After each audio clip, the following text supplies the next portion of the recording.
everybody, it's Lyn from Lyn's Crafts Designs. I'm coming by today with a actual polymer clay tutorial. Just happens to be Cernet translucent, only because that's about all I could find at the time. No Primo, nothing like that, but any of that would work. Even Sculpey 3 would work, because we're gonna just do a you know, a kind of natural shape. I did this trying to see if I could imitate, of course, a amethyst, and it turned out pretty good, I guess. Now this was with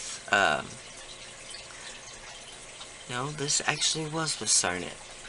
This was with Cernet. Okay, what I did was I chopped up the purple and I chopped up some clear, kept them separate. Then I believe I actually did alcohol ink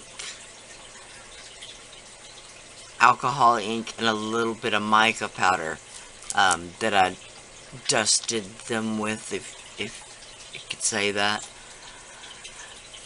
I dusted each pile a little bit with some mica powder, then dropped a couple of drops of alcohol ink, mixed those both together.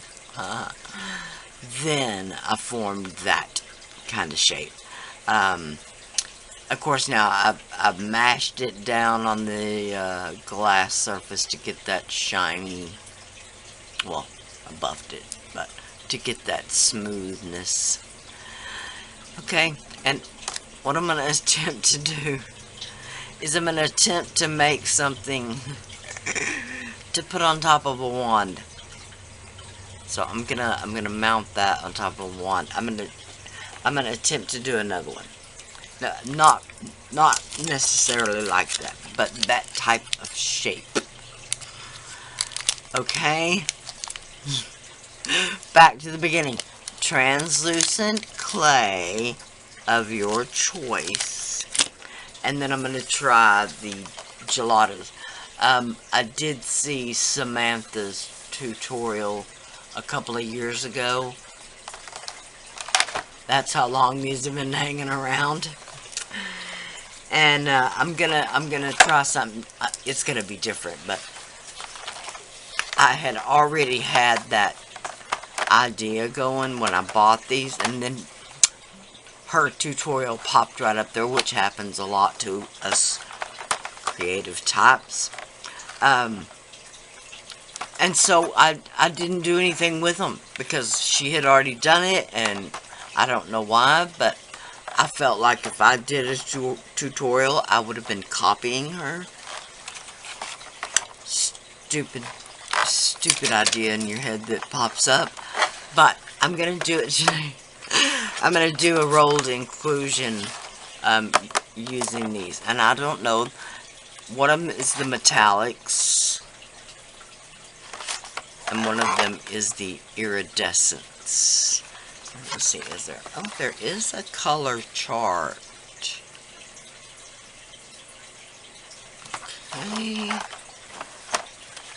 Okay. There's a color chart on that one. Not on this one. Okay. I guess I'll have to do two. Alright, I'll be back. Okay, I thought I'd just come back and show you a little, better close-up of the colors. This one is the iridescence, and I chose a green. I'm sure they have a color on them, but I don't have my glasses on, so this one is the metallics, and I chose the red out of that box. Okay, both of them have a really interesting ice color. Not necessarily what it's called, but you get my drift. Alright, we'll do it.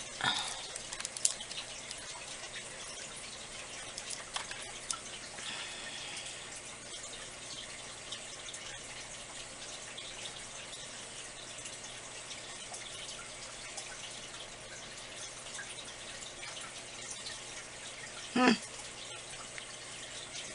telling you, if it does. Sure can't read it. Let me try this one.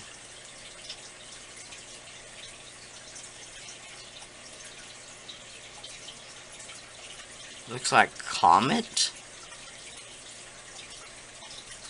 Huh?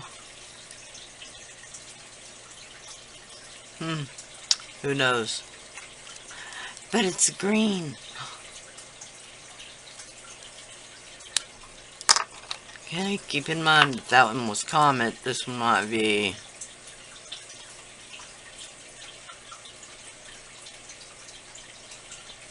iced current. Iced current.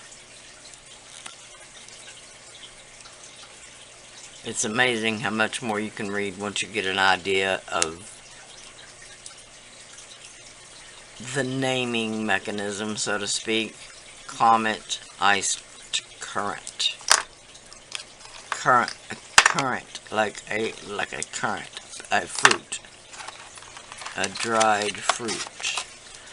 Metallic, iridescent. Okay. Seriously, I'm gonna get on with it now.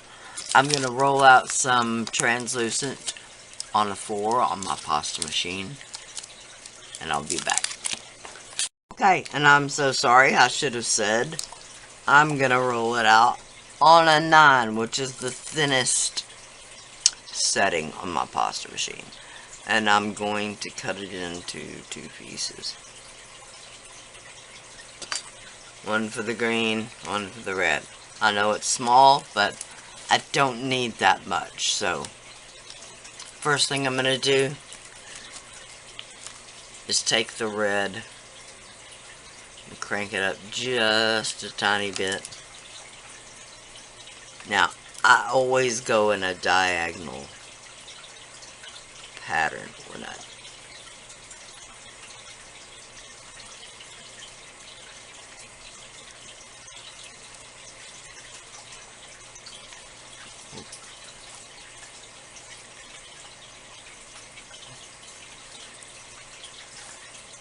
kind of like that streakiness. It's from little bits of the gelato get underneath, if that makes any sense. So basically you're just rubbing over a piece of it.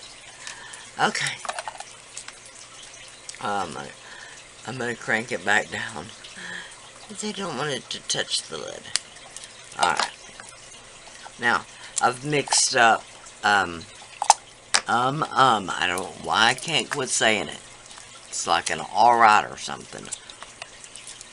I've mixed up some Christmassy glitters for another project, but I'm gonna put just a bit. Yeah, okay, let's see where my little spoon go.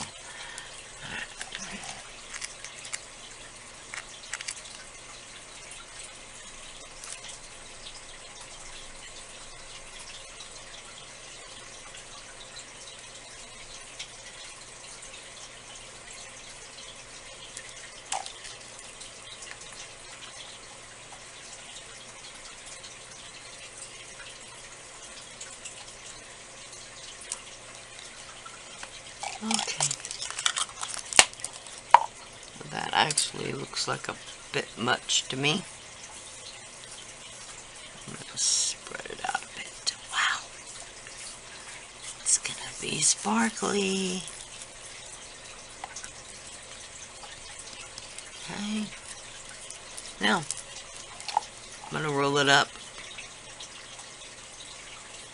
And I'm going to actually start from the jagged edge. Am I? I'm actually going to start from the straight edge. I'll make up my mind in a minute, I promise.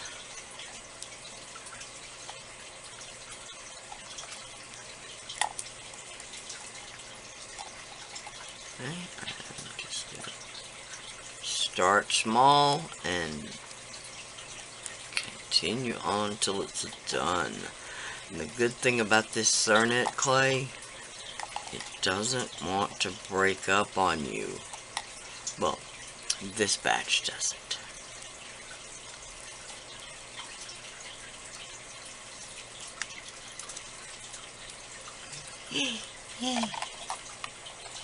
Now, I'll squish it, squish it, squish it to press the air out as well as I can. There is some right there.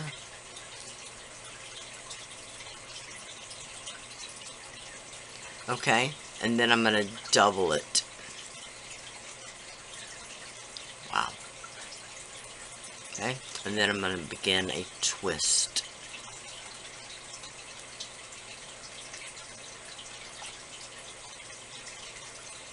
Trying not to split it open if I can possibly manage that. I'm going to keep twisting. I'm going to kind of compress it together a little bit. Keep twisting. Oh, yeah. Okay.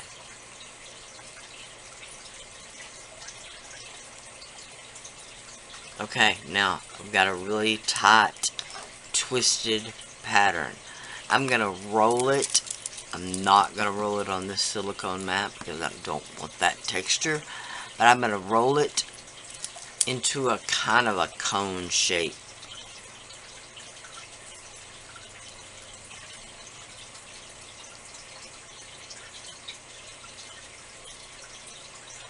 Okay, if I can. I want it a cone shape up here, but I want it to taper back down here. Alright. Okay, something kinda like that.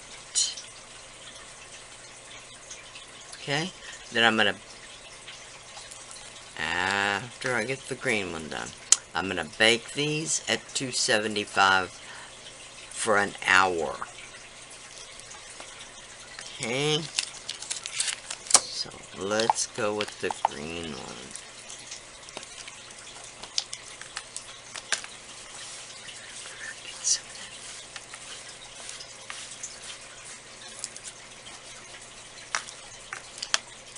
Some of that glitter off.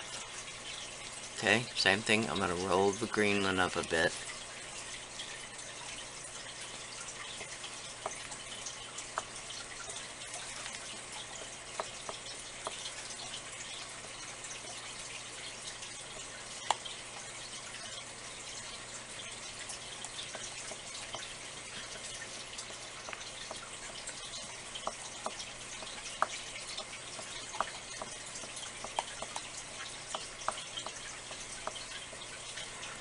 Okay, I seem to get less of those little burrs if I just go in one direction, huh?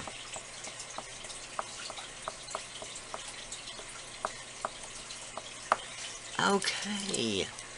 I'm going to crank it down just a tiny bit because I didn't roll them that much. Okay. Now for this glitter. This actually is a combination that's called a Christmas glitter. It's got a little of that. Martha Stewart Peridot. I didn't think it was going to come to me, folks. Let's see if I can get a little bit less this time.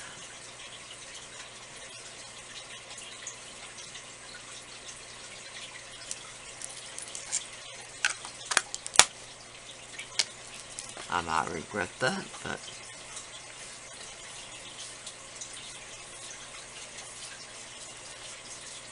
Oh, okay. Still got just about as much coverage. Same thing. I'm going to roll this one up and do that similar shape.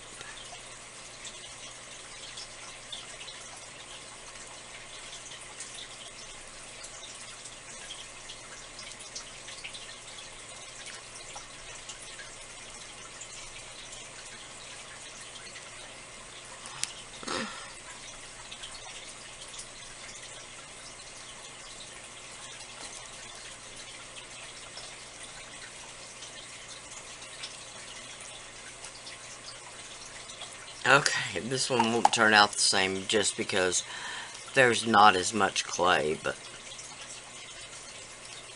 we're gonna still give it the same old attempt, huh?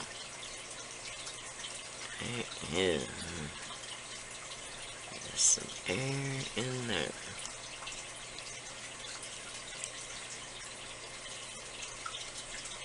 And in there.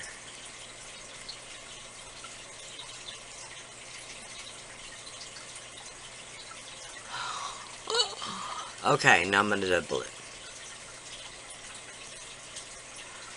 This time, I'm going to try to squish it down a little bit first. Okay. Now, same thing, I'm going to start to twist it. Again, I'm going to attempt not to get any places where it tears open. And that does not appear like it's going to work, does it?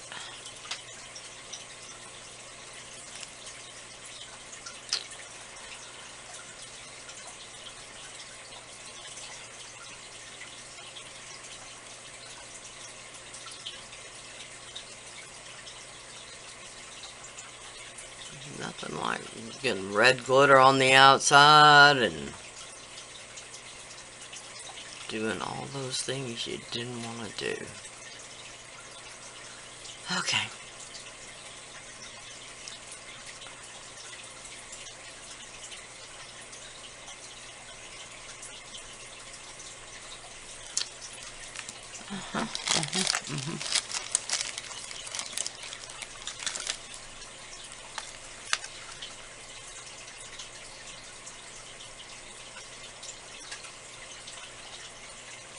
Okay, let go.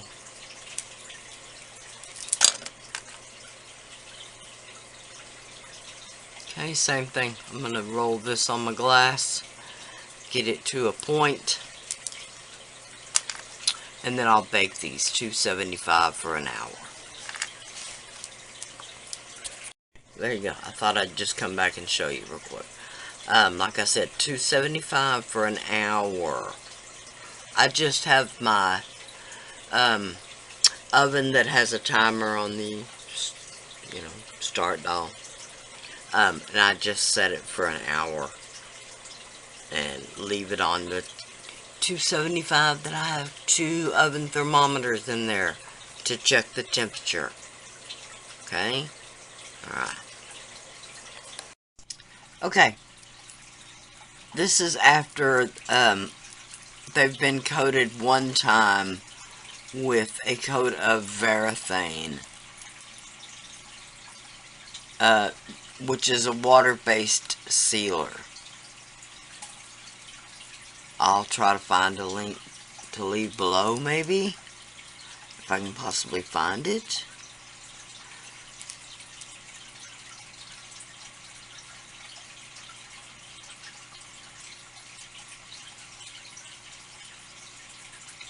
Okay, this right here is why I said try not to let that outside layer of translucent clay crack.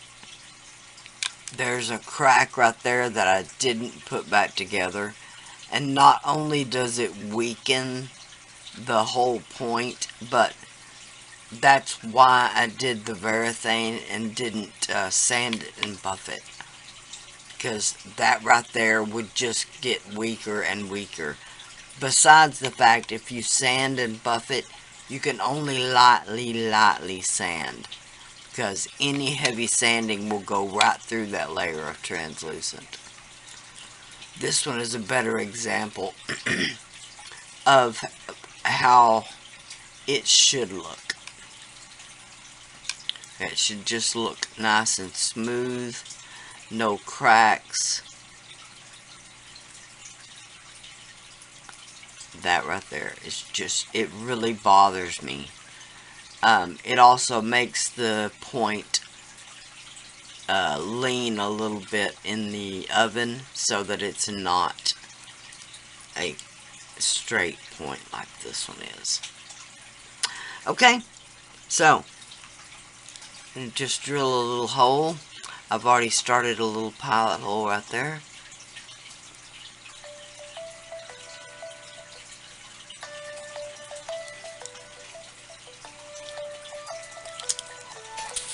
Sorry about that. When the hubby calls and says he's bringing home taco casa, doesn't get any better than that. Well, I mean, it does get better than that, but I don't have to cook. So, where did my pilot hole go? Right there. By the way, this is the NorCalWay pin vise. Craft 911. Lots and lots of little little drill bits.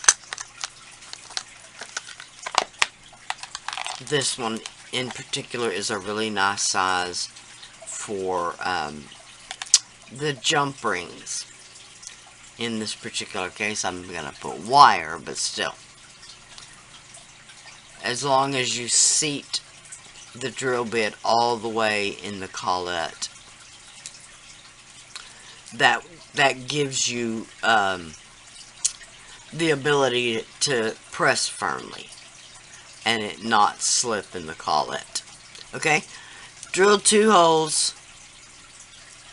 When I drilled the holes, I tried to be mindful of how wide they need to be to go on the shaft of the wand.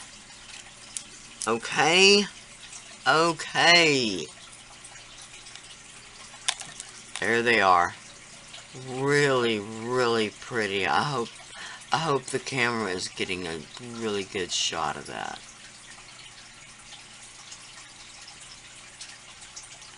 Both the gelatos and the glitter are just so perfectly clear.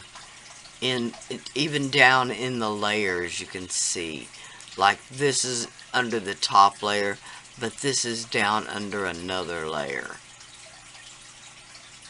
It's really, really pretty, even on the red one.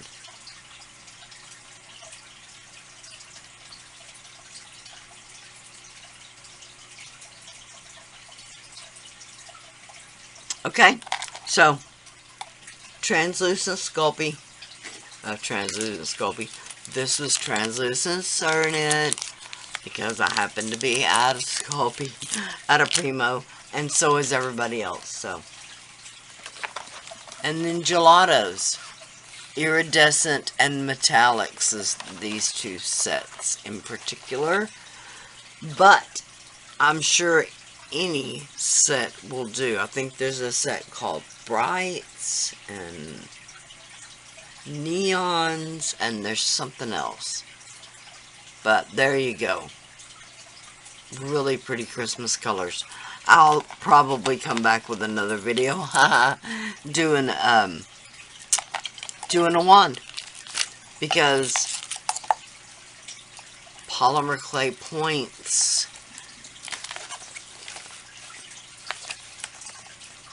how can you go wrong? Really pretty. Okay, thank you so much for watching. NorCalWay pin vise. I'll leave the link below. I'll try to leave links below for whatever I can find, be it Gelatos, glitter something. Thank y'all so much for watching. I have an Amazon shop I get a little kickback from. The rest of my social media links will be listed below. Bye for now.